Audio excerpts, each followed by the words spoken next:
Hello दोस्तों, नमस्कार। कैसे हैं आप सभी? मैं हूं आशुतोष और आप इस समय हैं संगीत और साहित्य नामक YouTube चैनल पर। तो आज मैं आपके लिए एक बहुत प्यारी सी कहानी लेके आया हूं। ये क्रांतिकारियों की कहानी है। आप इसे सुनेंगे तो आपको यह एहसास होगा कि हमारे क्रांतिकारी कितने महान थे, और आप यह भी जानेंगे कि हम अपने क्रांतिकारियों के बारे में कितना कम जानते हैं। असलियत में ये जो हमारा प्यारा देश भारत है, ये एक दिन में नहीं बना। ये हजारों साल से बनता चला आ रहा है और आज भी बन ही रहा है। ऐसा विकास और ऐसे रास्ते शायद किसी ने देखे हों, शायद किसी देश ने महसूस किए हों इतने बदलावों को, जितना बदलाव हमारा ये देश भारत देख चुका है। तो ये कहानी है चंद्रशेखर आजाद की। ना, ये वो कहानी नहीं है जिसे आप जानते हैं पंडित जी के बारे में। ये वो कहानी है जिसे मैं दावे के साथ कह सकता हूं कि आप नहीं जानते। तो ये कहानी कुछ इस प्रकार है कि काकोरी ट्रेन एक्शन हुआ था, और काकोरी ट्रेन एक्शन से जो हथियार बरामद हुए, जो हथियार लूटे गए और जो धन दौलत लूटे गए, वो सभी क्रांतिकारियों के पास थे। उनमें से कुछ ही धन दौलत था जो चंद्रशेखर आजाद जी के ब्रीफ केस में था, और वो उसे लेके झांसी से निकल चुके थे। रास्ते में किसी ने मुखबिरी की और पुलिस को पता चला कि फला रास्ते से चंद्रशेखर आजाद जी जाने वाले हैं। पुलिस ने पहरा बिठा दिया। चप्पे चप्पे पे पुलिस तैनात थी। कहीं सादे भेष में पुलिस थी तो कहीं वर्दी पहने हुए पुलिस के कर्मचारी, पुलिस के अधिकारी सभी मौजूद थे। चंद्रशेखर आजाद जी को पता था कि किसी ने मुखबिरी कर दी है और वो फंस जाएंगे। इसलिए चंद्रशेखर आजाद जी ने दिन में ना जाने के बजाय रात को चुना अपने सफर के लिए। बड़ी काली और घनघोर रात थी जिस समय चंद्रशेखर आजाद जी अपने सफर पे निकले। बहुत ही घनघोर बारिश होने लगी रास्ते में और तूफान आ गया।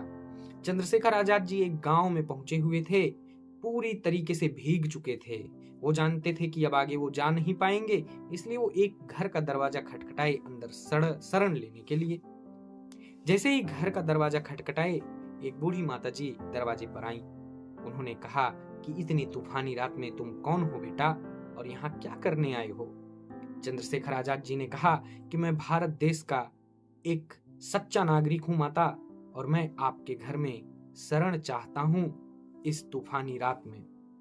वो बुजुर्ग माता भी दयावान थी। उन्हें महसूस हुआ कि इस व्यक्ति को शरण देना चाहिए। उस व्यक्ति के व्यक्तित्व से ही झलक रहा था कि वो बहुत ही सज्जन और बहुत ही शरीफ है। फिर माताजी ने पंडित जी को अपने घर में बुला लिया और दरवाजे बंद कर लिए।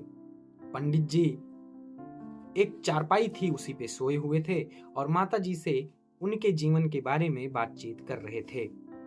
तभी अंदर से एक लड़की की आवाज आई।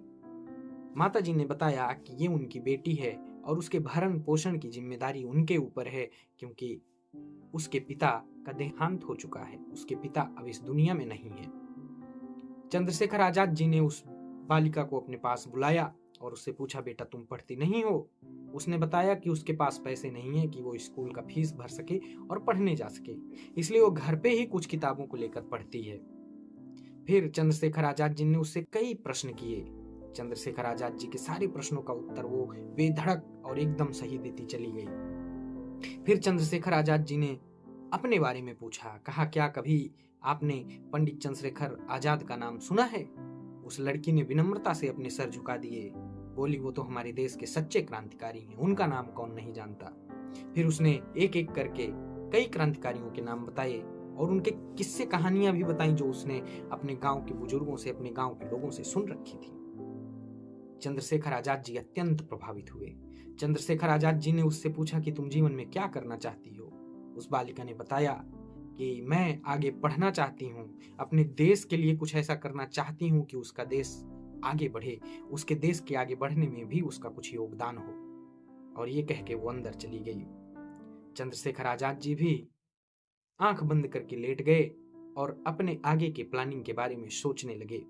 भारत माँ को कैसे इस गुलामी की बेड़ियों से मुक्त कराना है, इसके बारे में सोचने लगे।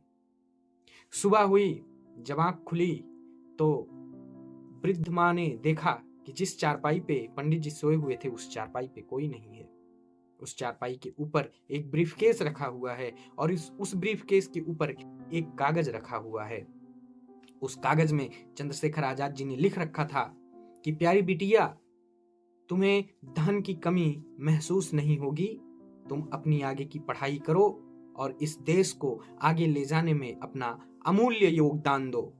ये तुम्हारे बड़े भाई क्रांतिकारी पंडित चंद्रशेखर आजाद की तरफ से तुम्हें एक उपहार है। और जब उसने ब्रीफकेस खोला तो उसमें बहुत सारे धन थे। उस वृद्ध मां की आंखों से आंसू बहने लगे और उस बिटिया के भी आंखों से आंसू बहने लगे और उसने चंद्रशेखर आजाद जी का एक ऐसा व्यक्तित्व अपने सामने देखा जिसकी कोई कल्पना नहीं कर सकता। उम्मीद करता हूं कि आपने ये कहानी आज पहली बार सुनी होगी। चंद्रशेखर आजाद जी का व्यक्तित्व कैसा था, इस कहानी से भी आप समझ गए होंगे। हम अपने क्रांतिकारियों के बारे में कितना कम जानते हैं, आप ये भी महसूस कर चुके होंगे। तो प्रयास करिए अपने देश के महापुरुषों के बारे में जानने की, प्रयास करिए अपने देश के क्रांतिकारियों के बारे में जानने की, प्रयास करिए अपने देश के उन क्रांतिकारियों के बारे में जानने की जो आज भी गुमनामी के अंधेरे में डूबे हुए हैं। प्रयास करिए देश के उन सच्चे वीरों, सच्चे सपूतों के बारे में जानने की जो आज भी ऐसे रसातल में डूबे हुए हैं जिनका कोई अता पता नहीं। उम्मीद करता हूं, आशा करता हूं कि आपको मेरी ये कहानी अच्छी लगी होगी। ये क्रांतिकारियों के अध खुले पन्ने से एक किताब है, उसमें से मैंने आपको बताई है, जो मुझे काफी मार्मिक लगी, काफी भावनात्मक लगी और अपने क्रांतिकारियों को समझने का एक नया दृष्टिकोण मिला। तो ऐसे ही पढ़ते रहिए, अपने जीवन को आगे बढ़ाते रहिए, अपने देश के लिए कुछ ऐसा करते रहिए कि देश आपका सदा आगे बढ़ता रहे। इसी मंगल शुभकामनाओं के साथ आप सभी को गणतंत्र दिवस की एडवांस में हार्दिक शुभकामनाएं। आप सभी का जीवन उज्जवल हो और सफलता से भरा हुआ हो। जय हिंद, जय भारत, जय मां भारती।